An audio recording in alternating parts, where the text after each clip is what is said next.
Bill and Melinda Gates are getting divorced. Those crazy kids just ain't going to make it. They are asking for privacy right now, which is ironic given that they don't seem to care very much about anybody else's privacy on a whole host of matters, not even just tech, but whole aspects of public policy.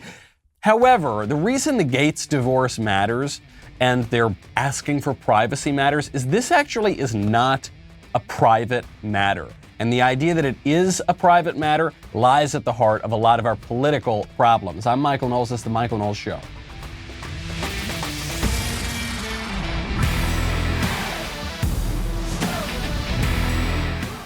Welcome back to the show. My favorite comment from yesterday is from Kai Jukebox, who says, if you don't like Michael's ad transitions, you are indeed transphobic. So true. I'm so glad someone is finally calling this out.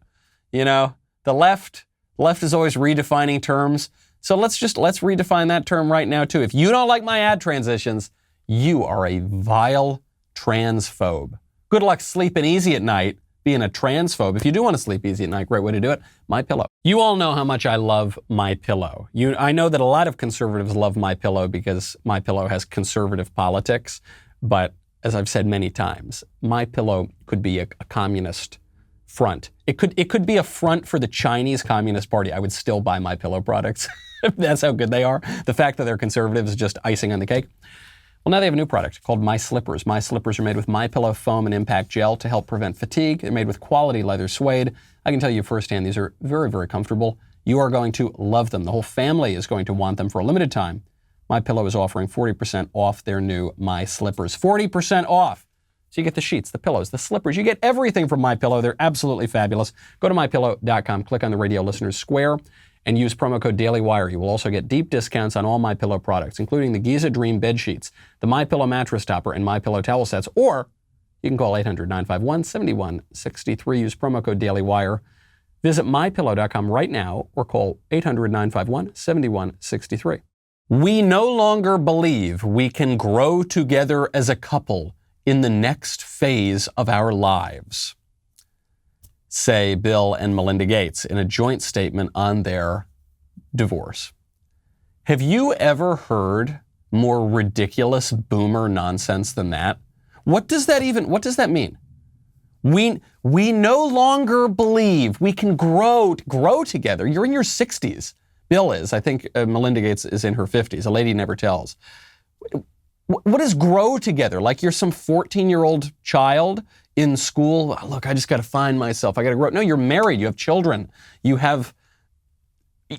more than maybe any other married couple in the world, or more than the vast majority, have built something together. But now you need to grow together. What does that mean in the next? What is the next phase of your life? You know, the next 20 years? What are you going to do? You're going to start going to Woodstock or something? You're gonna really explore and just no, man. You're married. Like, cut it out. Ridiculous boomer nonsense. The boomers did this. I'm serious. No-fault divorce was not permitted anywhere in this country until 1969. 1969, California, of course, becomes the first state to create no-fault divorce. Before that, if you wanted to get divorced, you had to have a reason for it. Because divorce is not just a private matter. Because marriage is not just a private matter. Marriage is a public contract. Marriage is a political act that you go in front of people, you stand on the altar, you make these vows, these permanent vows before not just all the people around you, not just the whole community, which is the real political aspect here, but before God. And then you have the temerity to ask, well, this is just private. It's not just private. You don't invite all of your friends to private acts. Whenever you do some private acts, that you want to keep very private in your own home, do you invite the whole neighborhood? No, you don't. But marriage is a public act. The state of California decided to make it easier to get divorced only in 1969. But for the vast majority of our country's history, for the vast majority of our civilization's history, divorce was very difficult to obtain when it was not outright illegal. The reason that England split away from the Catholic Church and cemented the Protestant Revolution is because Henry VIII wanted to get a new wife, and the Pope said, no, you can't do that. So Henry did not, I guess he didn't get divorced. He just ordered a nice sharp guillotine from France and then had his new marriage. There have been some people in recent years many people in recent years who have said that the conservative answer on marriage is to get the government out of marriage altogether because of these impulses to change the definition of marriage or to weaken the bonds of marriage or to make marriage mean something very different than it does. Get the government out of marriage. Marriage and the family are the bedrock political institution. If the government, if the politics does not have something to say about the fundamental political institution, then it doesn't have anything to say about anything. It is just an incoherent statement to say the government needs to get out of marriage. Marriage is the fundamental building block of society. And our politics, the point of politics, is for us to shape our society, for us to make sense of our society and all get along and live together. There is no such thing as a politics that has nothing to say about marriage, but we see the weakening of marriage through no-fault divorce. This is a very bad turn of events. Do you think society has gotten much better since the social and sexual revolutions of the 1960s? Or has it gotten a little bit worse? Maybe some things got better, some things got worse. Well, where are we now? Are we in a period of ascendancy or a period of decline? We know that marriage rates are at all-time lows. We know that divorce is pervasive. We know that birth rates have absolutely plummeted. We know that social stability is quite low. Just look at how they burned the country down, how the radical leftists burned the country down last year. A little stability wouldn't be such a bad thing. And amid this total overhaul of the institution of marriage, of the family, Meghan Markle is writing a children's book about, I kid you not, the importance of family. Meghan Markle, the biological weapon that the United States obviously engineered to destroy the British monarchy once and for all. That's for 1812, buddies. We're going to send you right in there and break up the most legally stable family in the world. The family for whom their stability is the most important in the world because it has reverberations throughout the entire United Kingdom. Meghan Markle, who broke up that family, is now writing a book about the importance of family. The book is called The Bench. It's coming out on June 8th because we are shameless in this society and have no idea what we're talking about anymore. You'll hear a lot of people say, look, we support all different types of families now. Look, it's just what we've done. It's not that we've destroyed the family. It's just family means a lot of different things. No, family is a very stable thing. The family has a basis in nature, right? When a man and a woman love each other very much, they come together, they raise the kids. If you want to raise the kids in a flourishing way, in a way that is just and is most conducive to their flourishing, then you remain together in monogamy. You keep strong bonds throughout your whole family. That creates a strong society, and then you can have a stable nation on top of that. And what we want is we want all the political goodies, we want all the nice things that come from marriage and family, but we don't want any of the work. Because contra to what we're hearing from Bill and Melinda Gates here, marriage is not just about how you grow in the phases of your feels, man, It's not that. It's about making a commitment and recognizing your duty and obligation and fulfilling it before God, and to a lesser degree, but still quite important, before the political community. Speaking of children, did you know that your children are being exposed to vile, really sick sexual content on television and in the popular culture? Yeah. No, I'm not talking about all the crazy drag queen story hour stuff. No, I'm not talking about that. I'm not talking about all the weird stuff that they see on the cartoon channels. I'm talking about Snow White. Oh, yeah. So Disneyland is reopening. Disneyland, after being closed for 7 zillion days because of stupid COVID. And Disneyland has this Snow White ride that has, according to this columnist in San Francisco Gate, a big problem. Oh, do you know what the problem is? You already know, because you pay close attention to politics. You already know what ridiculous gripe this columnist is going to have. The new ride includes a more comprehensive storyline, and that's the problem. The new grand finale of the Snow White Enchanted Wish is the moment when the prince finds Snow White asleep under the queen's evil spell and gives her true love's kiss to release her from the enchantment. A kiss he gives her without her consent while she's asleep, which cannot possibly be true love if only one person knows that it's happening. Haven't we already agreed that consent in early Disney movies is a major issue? That teaching kids that kissing, when it's not been established that both parties are willing to engage, is not okay. Okay, I can't. I do have to keep going on. I can't stop. It's hard to understand why the Disneyland of 2021, the current year, no less, would choose to add a scene with such old-fashioned ideas as Prince Charming kissing Snow White. It's rape. Did you know Snow White is about rape?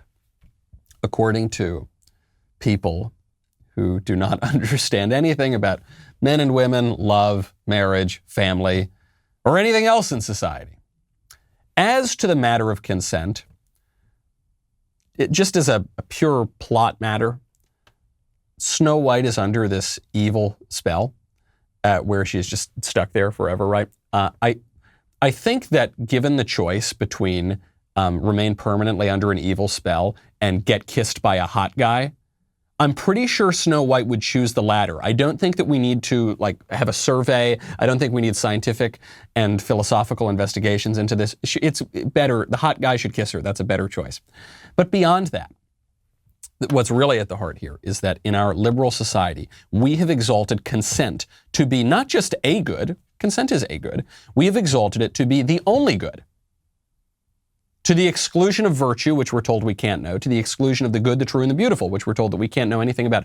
Only consent matters. And we have debased consent to involve a redefinition of liberty as licentiousness, an idea that we have the right to consent to do all sorts of evil things, even if they harm ourselves or harm society, because that's true liberty, according to the modern, ridiculous liberal definition. Consent is all that matters. Marriage, family, raising children, building a life together, that doesn't matter. The moment that you withdraw your consent, you can rip up the contracts. Well, if you do that, you rip up the social contract, to use the liberal description of society, and more to it, you rip up society itself. Very, very perverse, ridiculous, risible, totally laughable idea.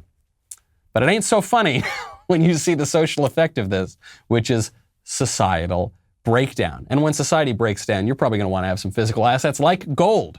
Well, if you want to invest in physical gold, best way to do it, go check out Acre. Acre lets you subscribe to gold bars for as little as $30 a month. Michael, how is that possible? Gold bars cost more than $30. They do. It's a brilliant scheme. You pay each month, and once your gold stash reaches the price of their gold bars, they will discreetly ship Acre Gold to your house. Acre has a new $100 a month subscription to a 5-gram gold bar, lets you invest in physical gold without coming out of pocket all at once. And, by the way, you know how there's a nationwide ammo shortage? Well, Acre is crafting a solid gold 24-karat 9mm bullet for you to buy right now. Can't find anything like these anywhere. Probably not a good idea to shoot it. I was shooting an M60 the other day, belt-fed, fully automatic. I'd probably go through like $1 million if I just held that trigger on gold bullets. But really, really cool product. Visit getacregold.com/Michael right now. Start investing in physical gold today. Make sure you use that URL because Acre is giving away a gold bar. Tweet or post why you should be the recipient and mention @get_Acre. It's getacregold.com/Michael. And thank you, Acre Gold, for supporting the show. We were just talking about romance and consent and marriage. Well, marriage is getting an overhaul even as you get into marriage. Tiffany is releasing their first ever men's engagement rings.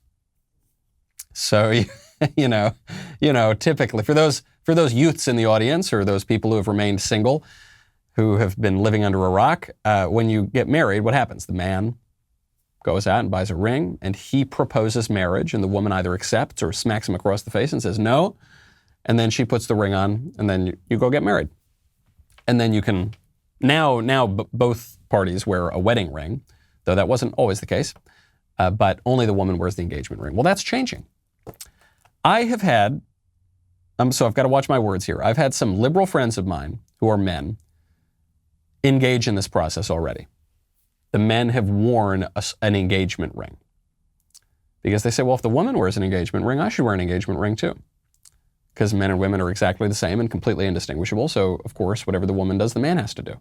Whatever the man does, the woman has to do. Okay, I don't agree with that approach. Don't agree with that anthropology, but I understand it. I understand the reasoning there.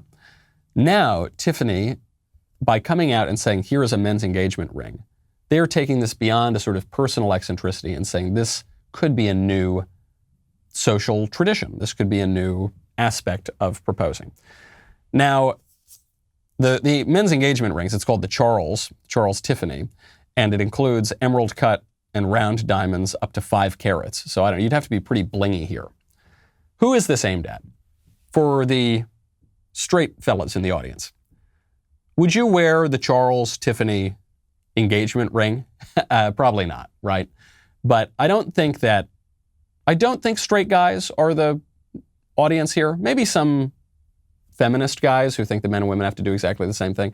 But I think it's probably the reason for this is because we have now, from the Supreme Court, redefined marriage to include not just monogamous unions of husbands and wives, but also monogamous unions of the same sex.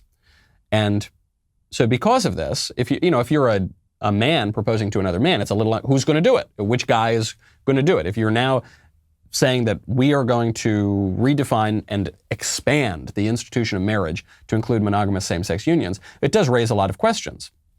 Because sexual difference has always been important to marriage, it's always been at the heart of marriage, even just at the basic question, who's going to propose the marriage and who's going to accept the marriage, you have to try to work that sort of thing out. And who gets the ring and do we both get the ring? This is the one area I've pointed out on this show, and other conservatives have pointed this out too, that the transgender ideology undermines the homosexual rights ideology. And it undermines them because gay rights is very simple, right? We're born this way. Some boys like girls, some boys like boys, and there's really nothing we can do to change that desire, so society should be more accepting of that. Okay, totally understand that. And then the transgender ideology comes in and says, actually, there's no such thing as boys or girls, and boys can become girls and girls can become boys, and everything's mutable. Well, that so much for the born this way, so much for the you can't change that, so much for the orientation, that undercuts it. But there is one area where the two link up, and that is on the redefinition of marriage, because if the argument for the redefinition of marriage, which you saw from the Supreme Court, is that M plus W equals M plus M, then M has to equal W. They have to be indiscernible. They have to be exactly the same. And if that is the case, then you're going to see a lot more social rituals, such as the Tiffany men's engagement ring. You're going to see a social push to take away that which is particular and peculiar to men and that which is particular to women. And it's all going to have to be the same. But anyone who's ever been in a marriage knows that it's not the same. I've got my cute little newborn kid at home. Could I nurture that kid? No. To a degree I can. I can play with him, I can kiss him, I can say, hey buddy, and I can have a nice time, and I can even give him a bottle every now and again. But I cannot provide for that baby what sweet little Elisa can provide for that baby. Because sweet little Elisa is a lady, and I am a grunting, knuckle-dragging brute, and the relationship of a baby, of any person to his mother, is different than the relationship to his father. And that's the way it is, and no amount of social engineering is ever going to change that. And by the way, for the gay guys in the audience, and ladies too, I don't want to exclude the ladies here, I have had many of my gay friends tell me that when they are in a relationship, the gender roles sort of come out there too. Some guy is a little more like the traditional guy, some guy is a little more like the traditional girl in the way they interact, in the way they cook, in the way they whatever. Because those things come from nature, and then civilization has developed them. So of course, there is a social aspect to our sex, just as there is a biological aspect, but those two things are connected. And in this culture, if we're going to just deny that entirely, then things are going to go a little bit kooky throughout all aspects of the society. And we can make ourselves feel better and say, it's all just private. Michael, what do you care? What do you care, getting back to the inciting incident here, what do you care if Bill and Melinda Gates get divorced? I care quite a lot. I care a lot if anybody gets divorced, because that's people breaking their contract and their pledge, not just to one another and not even just to God. I suppose that's between the parties involved there, but they're breaking a pledge to me. They're breaking a pledge to society. They're breaking a pledge to their children. They're breaking a pledge to the whole culture that they will do their part. And I know it's a fallen world and these things happen. But the question is here, are we going to encourage that sort of thing, or are we going to discourage that sort of thing? And the argument made not just by the left, but made by the right now as well, because the right has adopted the ridiculous libertine redefinition of the whole culture that the left has foisted upon us. This is, by the way, the topic of my upcoming book, Speechless, Controlling Words, Controlling Minds, available now, by the way, for pre-order. Because we've adopted that language, we don't have any philosophical tools at our disposal to argue for the conservation of culture. We can't do it. That's why we don't conserve anything. That's one of the reasons why we don't conserve anything. Private decisions have public consequences, and vice versa. This is what you're hearing all the time about the vaccine. This is the central disagreement at the heart of the vaccine issue, the vaccine passports, the whole public health tyranny. To what degree does the public have the right to say something about your private decisions? To what extent are your private decisions public? Joe Biden has an important insight about this. He says, if you don't get the vaccine, we're going to die. You're putting people at risk of dying. I also want to thank the 105 million Americans of every background who are fully protected from one of the deadliest pandemics in our history. You know, there's a lot of misinformation out there, but there's one fact I want every American to know. People who are not fully vaccinated can still die every day from COVID-19. Look at the folks in your community who've gotten vaccinated and are getting back to living their lives, their full lives. Look at the grandparents united with their grandchildren, friends getting together again. This is your choice. It's life and death. This is your choice, life and death. There are people, he actually made a true statement here. It's a rare fact for Joe Biden. There are people who don't have the vaccine who are dying every day. And therefore, because of the fear of death, he's going to scare you into doing whatever he says. I'm not taking the arch libertarian position here that the government never has anything to say about vaccines. I'm not taking that. I'm also not taking the leftist position that you all need to get this vaccine immediately. I'm taking the prudential position that you should assess risk to yourself and society and make a reasonable decision. I guess that's the Joe Rogan position. And I know you're not allowed to take that anymore, but that to me seems to make a lot of sense. Prudence is a conservative virtue, even though we seem to have forgotten about it. But I'm going to go further. I think what lies at the heart of Joe Biden's threat here is not the fact that unvaccinated people are dying every day. It's the fact that people are always going to die every day. Because people are going to die. Because you can't avoid death. Because there are certain hard facts about this world that you are not going to escape, no matter whether you give your consent or not. You're probably not going to consent to die, but you're going to die anyway. Someday. We all are. This is a finite world. Okay? And the liberal modern society wants to deny that fact of death, and it gets people so terrified of it that they will give away all their rights and shut down the whole country for a year and a half because of a virus.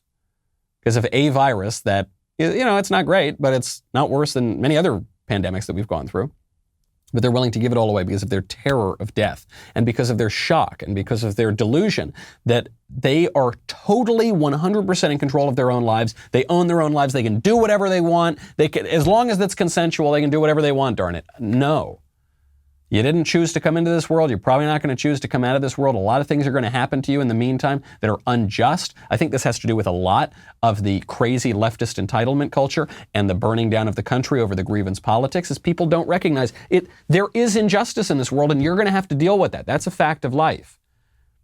And demagogues, such as Dr. Fauci and such as Joe Biden, are exploiting that neurosis, that delusion, that refusal to recognize basic facts of reality, to control your life. You know, we want to continue to include you in our future plans. Every day on this show, I talk about some terrific products and services from sponsors that I love and use. We want to get to know you better so we can choose our sponsors with you in mind. So please head on over to dailywire.com/Knowles. Fill out my audience survey to tell us a little more about yourself. And to sweeten the whole experience, those of you that complete the survey will be entered to win a $1,000 gift card. You can only take the survey once per Daily Wire show. So if you want to increase your chances of winning $1,000, go listen to Ben Shapiro, Andrew Klavan, or Matt Walsh to get their surveys as well. Go to dailywire.com/Knowles. We would love to hear from you. Also, if you didn't catch last night's episode of Candace, you seriously don't want to miss it. You can still watch her full interview with President Donald Trump if you're a Daily Wire member. They discuss everything from the media's attacks against him and Melania to whether he is going to run for president in 2024. And he actually gives a lot of information to Candace. If you've not joined Daily Wire yet, hurry now. This is your last chance to get 25% off a new membership with code Candace before the discount ends tomorrow. And you'll also be able to check out a really, I would say, really handsome, articulate, brilliantly insightful, swarthy guest on Candace's most recent episode. So head on over there. We'll be right back with a lot more.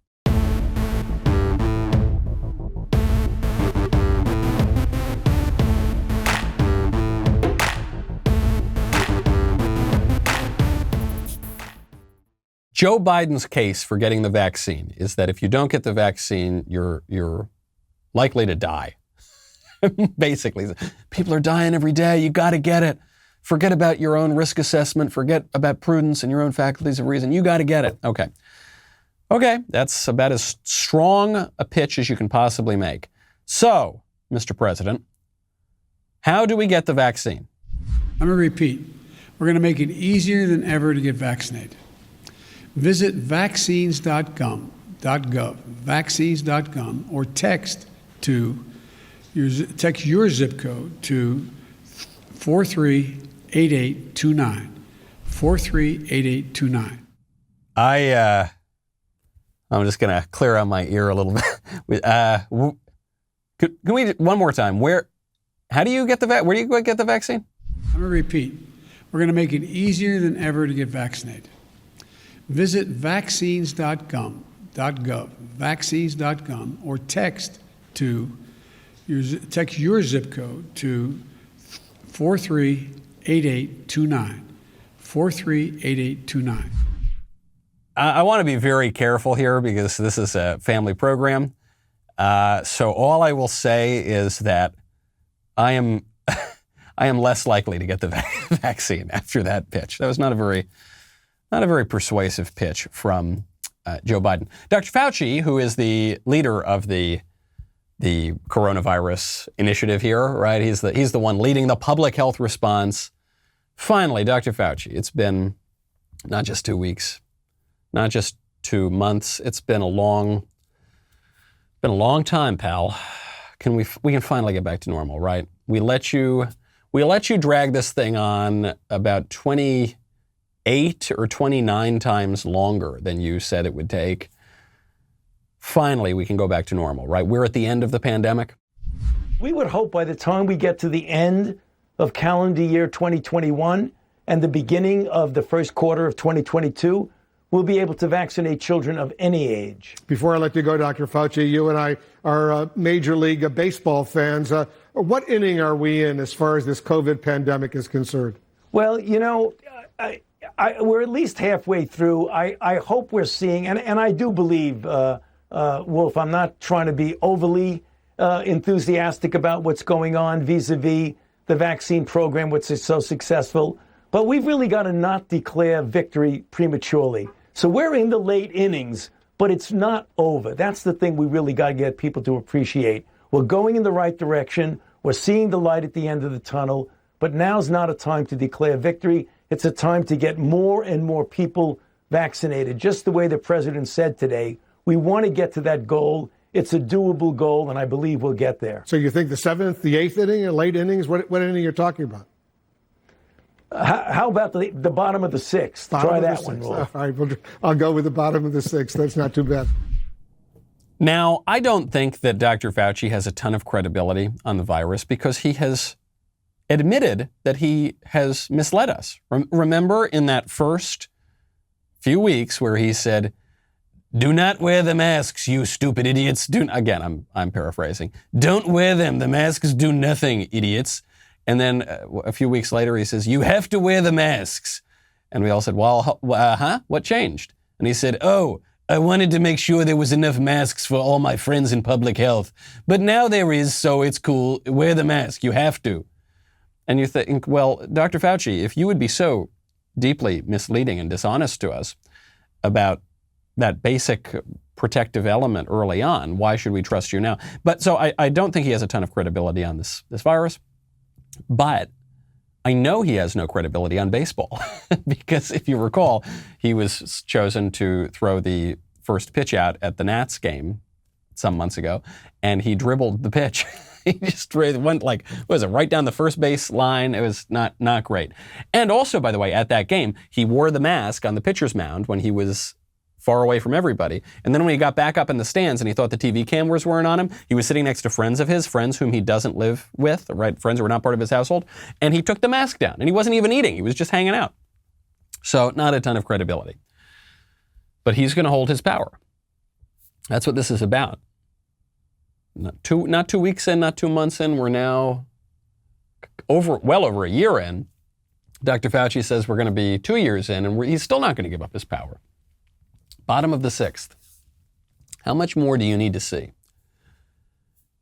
What else does he need to tell us before it is clear they're not going to give up this power? This was a power grab on behalf of the liberal state, which expresses itself through the bureaucracy, and notably through the public health bureaucracy, because public health justifies anything that the left wants to do. They're grabbing that power, and they're going to force us into vaccine passports. Which is effectively coercing the vaccine. They're going to force us into boosters. They're going to force us into more lockdown measures. They're going to maintain their stranglehold on business, on church, on civil society, on voting, totally upended the voting system because of COVID. Remember, now we have widespread mail-ins, even in states where that is unconstitutional, like Pennsylvania. Now you've got drop boxes. Now election day becomes election year. I don't know, election week, election month. They just keep expanding it. That's what we're headed toward. And their argument, by the way, has a slight bit of truth to it, which is private decisions have public effect. And that's true. It is not enough for us to say, my body, my choice, right? That is the argument that the right has made on matters of public health, on even vaccines, my body, my choice. They're just making the abortion argument, but with a little more persuasiveness, because it really does have to do with your body. You're not killing another human in there. But the decision of whether or not to get vaccinated, in theory, does affect everybody else. But then you have to get to the, I think, more persuasive conservative argument, which is the prudential argument. I want to talk about this vaccine. I want to talk about this virus. I want to talk about this country right now, where lots and lots of people have been vaccinated, where lots and lots of people have antibodies, where the death rate is much lower than we feared in the beginning of this thing. I want to talk about those particulars, because in those particulars, if you are a young, healthy person who's weighing risk, who's making a prudential judgment, you're going to have a very different conclusion than if you're living, I don't know, during the Black Plague, where some huge percentage of Europe is getting wiped out because of that pandemic. We're probably not even going to be allowed to get that kind of information because the blob, the liberal establishment, is teaming up with the private sector. Talk about breaking down distinctions between public and private. You've now got the government, the public sector, teaming up with big tech, the private sector, to censor the right, to censor conservatives, and to dominate the political order. Officials from the California Secretary of State Alex Padilla's office have now been exposed for complaining to social media companies about posts that they didn't like, that contained misinformation regarding the administration of California's elections, or that just made political points that they did not prefer. And now we have these records, thanks to Judicial Watch, which does fabulous work. They, through the California Public Records Act, got these records. The Secretary of State's office apparently combed through social media posts, flagging content from users with even very small followings, and even videos that had only a couple thousand views. In some cases, according to reports, for no other reason than because the officials disagreed with the opinions expressed. Build your own Facebook, Michael. Come on. You know that the squish conservatives, who are either extremely ignorant or useful idiots, court jester conservatives whose sole purpose is to prop up the dominant liberal regime, they will say, no, Michael, Facebook's a private company. Twitter is a private company. YouTube, Google is a private company. They control the flow of information around the public square, but they're a private company. And so you can't ever, and if they want to consent to working on behalf of the liberal establishment through the Secretary of State of California's office, that's their consent. That's their decision to make. These private matters are really starting to sound like political matters to me. Like public matters. Public and political mean the same thing. Maybe it's time for conservatives to exercise our personal choice in the political sphere to bring these people into line through the political process. Because what we're seeing right now is a totally rigged game. And conservatives have given away that game by buying the left's stupid propaganda about personal choices. It's a private matter. It's a personal choice. Give me a break. Speaking of social media platforms, President Trump has one coming out. He does. It's not, people are kind of disappointed with Trump's social media platform because we were hoping he was going to make his own Google. He was going to make his own Facebook. He's a billionaire, president of the United States. He can command at least 70 million people to take what he's doing seriously. And instead, what we got was effectively a blog. So he unveiled a new social media platform. It's just donaldjtrump.com/desk, and it's just his own posts. So some people are really disappointed about this. I'm not. I actually think it's hilarious. I think it is peak Trump to say we're going to have this great new platform. Now that I've been deplatformed from Twitter and Facebook and social media, we're going to have a new platform. And then what's the platform? It's just his blog with giant buttons that say share to Twitter and Facebook and all over. So it's just a way to troll the big tech companies and get back in there. It was not executed very well. So the only problem I have with it, I don't have a problem that it's a modest sort of blog. I don't have a problem that it's only one way, that it's just Trump communicating to us. My only problem is it's not optimized for maximum trollishness. Because if you try to, if you go to the website right now and you try to share, you click the share button to Twitter, it doesn't work. It actually won't share. So then you got to click the link and then share it directly on Twitter, which is taking too many steps out. But then when you share the link, it's just the picture of Trump shows up and then the kind of boilerplate copy in the bottom of what President Trump has done. And then only in the headline of the post do you see the first few words of whatever pseudo tweet he has made, which is always very, very funny. So I just think if you're going to do, I like the idea, but you got to make it very, very easy to share and functional. And you've got to make the whole post just a way to infiltrate social media. So instead of the picture of Trump, it should just be a picture of the text of the post. And instead of the boilerplate copy at the bottom, it should just be the text. It should just be all of the tweet so that Donald Trump can effectively tweet again and post on Facebook again. And then you force the big tech company's hand to ban any posts from this one website, which I think makes Trump look really great.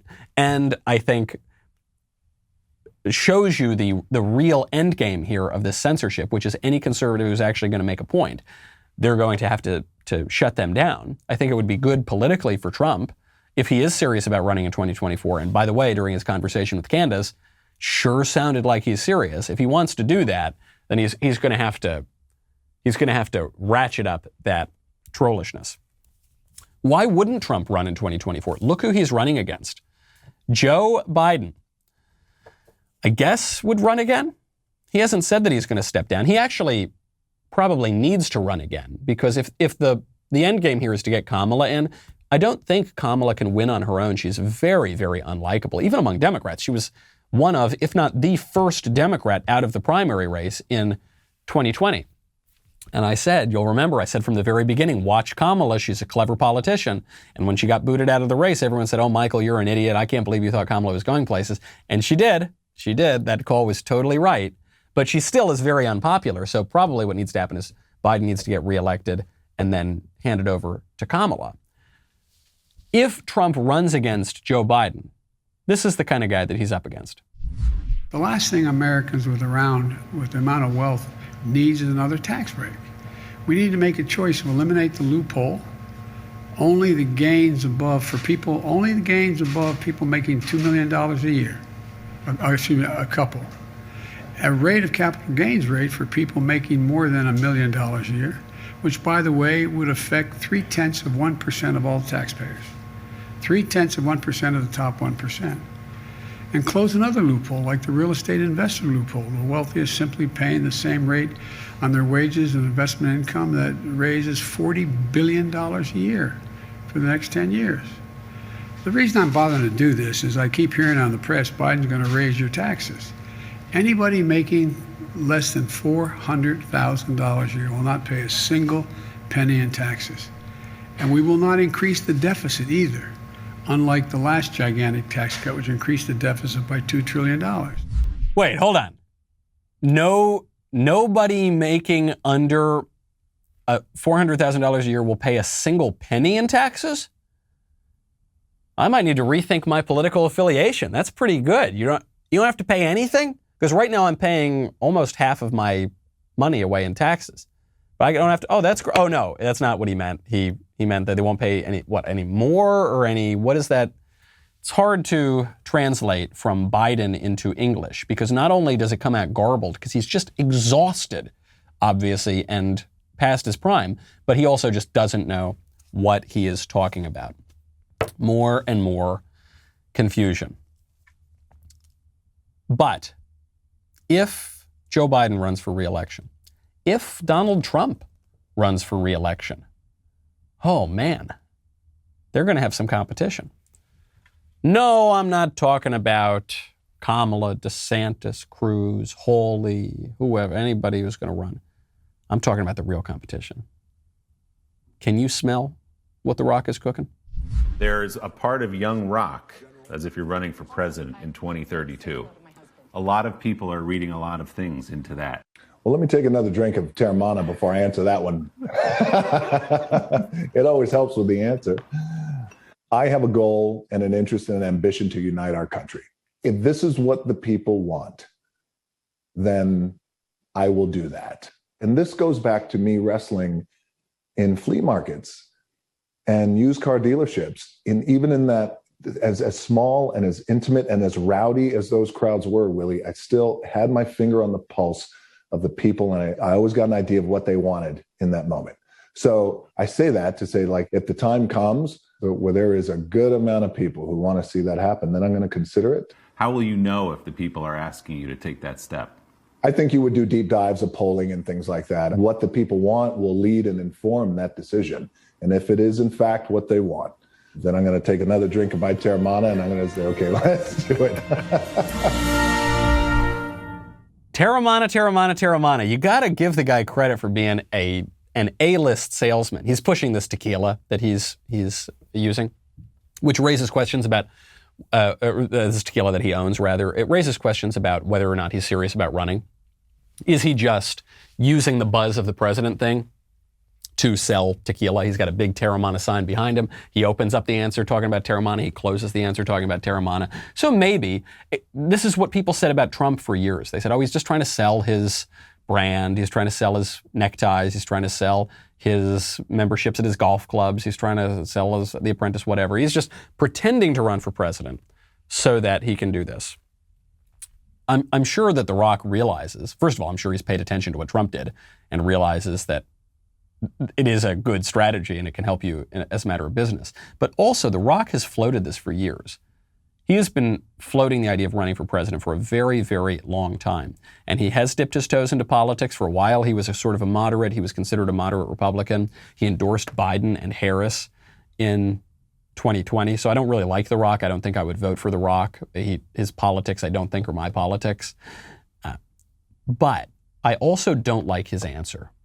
I think this answer is everything wrong with politics. Would you run for president? Well, I'd just have to poll. I'd have to take a lot of polls. Would you run? If the people want me to run, okay, we hear that kind of silly jargon. There's silly propaganda, from candidates a lot. I would only run if I were called on to do it, and I would reluctantly accept fine. But The Rock actually takes it further. He says, I would just poll, and I would poll, and I would poll. And then if more people wanted me to run than didn't want me to run, then I would run. That's not leadership. That's not what people want. That is actually bad politics. People don't vote for you because you just say you'll do whatever they want. People vote for you because you stand for something. I remember this in middle school student government elections. You'd see some people get up there and seriously, I'm 11, 12 years old, they get up there and say, I'll do whatever you want me to do, just please elect me. And the thinking of very shallow political thinkers is, if I just promise to give the people whatever they want, then they're more likely to vote for me. But actually, I think they're less likely to vote for you then, because it just shows that you don't stand for anything. You don't believe in anything. The Rock's whole pitch, his whole political pitch is, I'm a centrist. I'll just do whatever. Whatever 50% plus one want to be done, that's what I'll do. Oh, so you don't stand for it. You're a big, tough guy. You're extremely charismatic. You're very good looking. You're very famous. You're very rich. But you don't stand for anything. Why on earth would I vote for you? I'd be more likely to vote, perhaps, for an honest Democrat. Because at least I know what I'm getting. I have no idea what I'm getting with The Rock.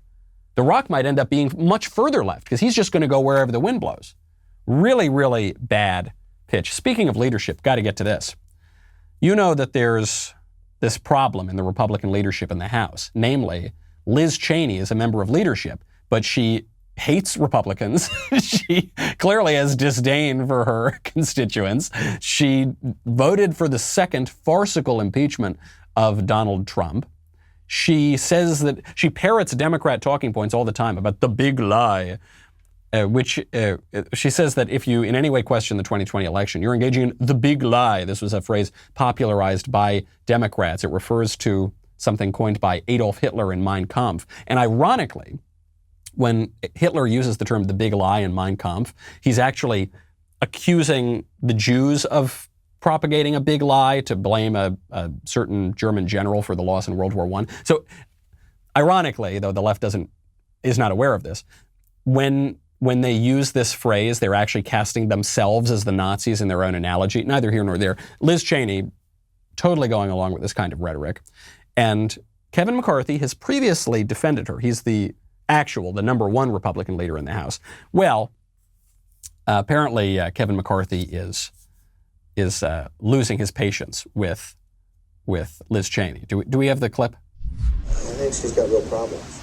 I've had it with it's, I've lost confidence. Well, someone just has to bring emotion, but I assume that would probably take place. So this was reportedly in the crosstalk. Kevin McCarthy was on with Steve Doocy from Fox News. And what happens when you're on these shows, and I've been on Fox News many, many times, before the interview goes live on TV, you're just talking to people. You're talking to the audio engineer, sometimes you're talking to the hosts, and that's supposed to be a private conversation. Well, since we're only hearing Kevin's side of it here, maybe someone in the room happened to be recording it. Maybe McCarthy himself was recording it to float. Who knows? But this private conversation was leaked out to the public, and that private view is probably going to have public effects. And Liz Cheney, thankfully, will hopefully be out of Republican leadership by the end of the month. But a good reminder, a nice little bow on the end to remind us that our private actions, our private thoughts, our private deeds have public effect and vice versa. And we need to start thinking much more deeply about that. We need to ditch this shallow language of you do you, shallow language of total privacy to do whatever you want, no matter how vicious, no matter the public effect, if we want to actually conserve anything at all. I'm Michael Knowles. This is The Michael Knowles Show. See you tomorrow.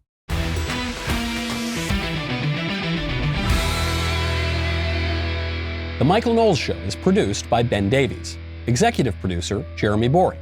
Our technical director is Austin Stevens. Supervising producers, Mathis Glover and Robert Sterling. Production manager, Pavel Vidovsky. Editor and associate producer, Danny D'Amico. Audio mixer, Mike Coromina. Hair and makeup by Nika Geneva. And production coordinator, McKenna Waters. The Michael Knowles Show is a Daily Wire production. Copyright Daily Wire 2021. On the Matt Walsh Show, we talk about the things that matter, real issues that affect you, your family, our country, not just politics, but culture, faith, current events, all the fundamentals. If they matter to you, come check out the show.